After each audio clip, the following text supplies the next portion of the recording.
everybody. Thank you for listening. I hope you are staying hydrated. It's very hot outside. Maybe not hot enough for me, but I know it's very uncomfortable for a lot of people. I'm happy with this weather though. I'm enjoying it. So, today I want to talk about something that happens to us in our childhood, but we don't notice. And it's actually helpful. It's a good thing that it happens. Um, so I'm going to tell you a little thing that happened to my son. He's going to be two soon. In about 2 weeks, he'll be 2 years old, and he's very good with his feet. He ever since he started walking, he's been very strong on his legs. He loves jumping. He loves running. He's really good at climbing, especially when he jumps on two legs. He lands very firm. His land is firm and strong. He hardly ever trips, and if he trips, he's able to catch himself before he falls. He's just really good with his feet. So I trust him when he's outside running or walking or jumping. I feel very safe that he won't get hurt. Well, the other day in the kitchen, he was running from the living room to the kitchen. I was washing dishes, but I saw him coming, and I saw that as he was running, he tripped on his own feet, and I saw him fall, and his head landed on the corner of the cabinets, on the counter, the kitchen cabinets.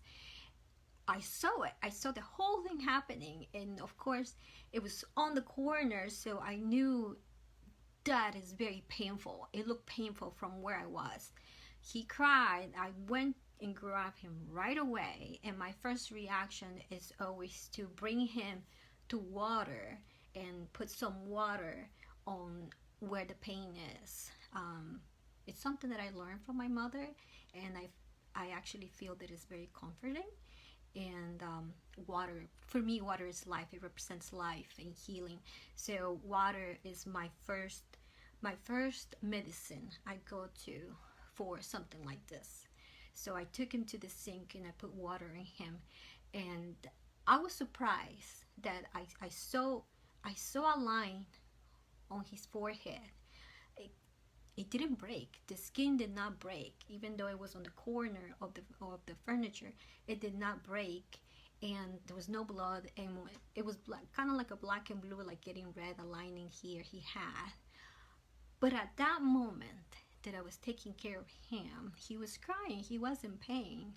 But at that moment, I received a message, and the message was that what happened to him was necessary for his body to understand what self-healing is. And when I heard that, it calmed me down. I wasn't panicking, but it made me feel more calm at hearing this.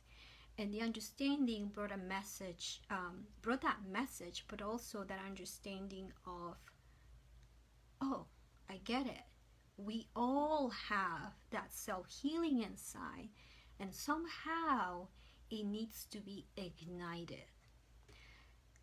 So the message came with that explanation that when we're little, things like this will happen, and it's nobody's fault.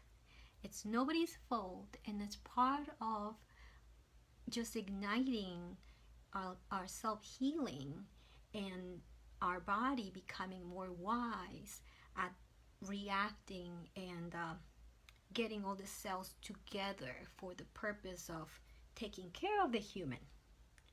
So I thought it was good to know something like this, something that I have never heard before. But to me, it made sense. It made me calm. It made me comfortable. It made me more aware that the body is very wise, and it's been working for us since birth.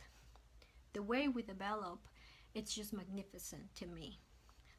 When I was pregnant, the first weeks of pregnancy, just knowing what's being developed and how fast it develops, and how I felt, how it made me feel, like the things that I needed to eat in order to contribute to that development, for me it was just amazing to feel, to be a witness inside of what's going on in my body, and the magnificence of how so little we have to do for our body. We basically just have to eat, and everything else just unfolds. So this was part of something like that, where I was explained what the body needs to go through in order to ignite itself for something that is beneficial for the human.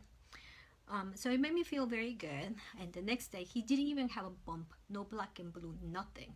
So sometimes, as parents, we may overreact, or we may drown in the same emotions as the child.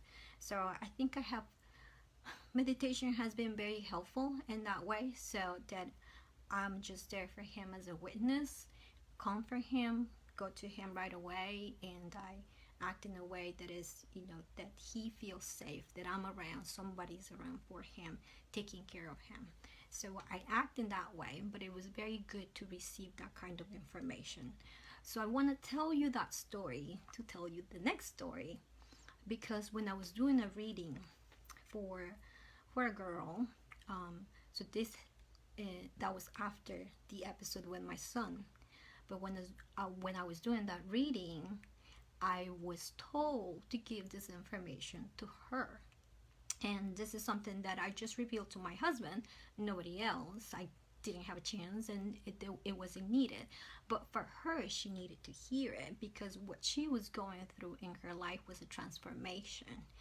And the main thing she needed to do, or she needed to know, the main thing she needed to know was that everything that happened to her, or not everything, but a lot of things that happened to her in her childhood, were no one's fault. It was a way to mature her from the inside out, in order to just gain enough maturity to continue in the next phase in her life. So those things may have been painful, just like that fall that my son experienced, painful things, but they started something inside her to make her body, to make that human gain some kind of maturity, gain some kind of understanding what self-healing is. So the question for her was more like, go back into what happened to you when you were a child, and change your perception about the things that happened to you, and instead of seeing them as someone's fault, either her fault or someone else's fault, an adult or anyone else, see those things as something that has created a stepping stone in her life to make her grow and mature. So I wanted to share that with you, because I know that in the path of healing, something that is very difficult in the beginning is to drop our victimhood. It's okay to acknowledge us, something bad has happened to us. We don't understand, we don't know what it is. That's the beginning of the healing journey. And healing can take a long time. Depends what kind of healing you're going through. But when it comes to the emotions, it's actually easier to heal than the physical self. The physical could take a longer time. But in our emotions, if we get to understand things in a different way, our emotions can heal a lot faster. So I wanted to share this to let you know that maybe there's things that happened to you in the past that were not negative, or were not your fault or anyone's fault. It was just a way for the universe to train you for your next phase in life. So you can do that self-inquiry and go back into your childhood and see what happened to you that you thought was painful, rather painful physically or emotionally, that you have been trying to blame it on someone or thinking that that was an issue, and see if you can see that somehow differently, and see how you, not only it has made you stronger, I mean, you survived it, you became stronger for it, you overcame that. So just go back, and for you, what would be those things? Can you make those things, can you make those things a part of your path as opposed to push them away, or just forget them? Because they are part of your journey. So if you acknowledge them and think of them as something that created something good in your life, then that would be very beneficial, to just let go of the pain and let go of the guilt, or let go of the sorrow, or just the anger and resentment that you felt for so long because of them. If you can see them in a different light, in a light that, you know, it was orchestrated and it actually grew me and matured me. So therefore, I receive them. I receive them now. Maybe I pushed them away before, but now I receive them in my life. I acknowledge them, I receive them, and I'm gaining all the benefits from it. So it's just a change of perception. Okay?